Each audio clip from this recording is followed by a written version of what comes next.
Dangane da batun ganin wata a tarayyar Najeriya, rahotannin da suke zuwar mana yanzu da ɗumi-ɗuminsu na cewa ba a ga watan sallah a Najeriya ba, kamar yadda kwamitin duban wata na fadar mai alfarma sarkin musulmi Muhammadu Sa'ad Abubakar na uku ya ce ba a samu ganin jinjirin watan Shawwal ba a yau 29 ga watan Ramadan.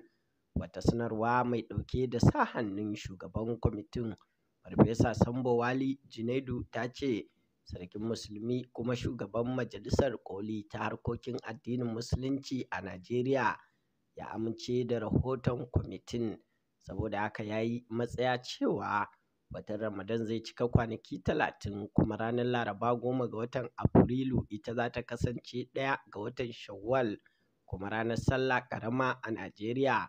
Ba wannan ne karo na farko da ake yi azumi 30 ba a Najeriya.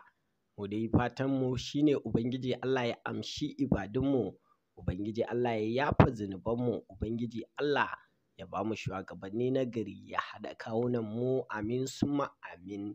Idan wannan shine karanku na farko, muna roƙonku da ku danna mana subscribe, sannan ku danna ƙararrawar sanarwa ta yadda za ku dinga samun bidiyonmu a koda yaushe. Mun gode.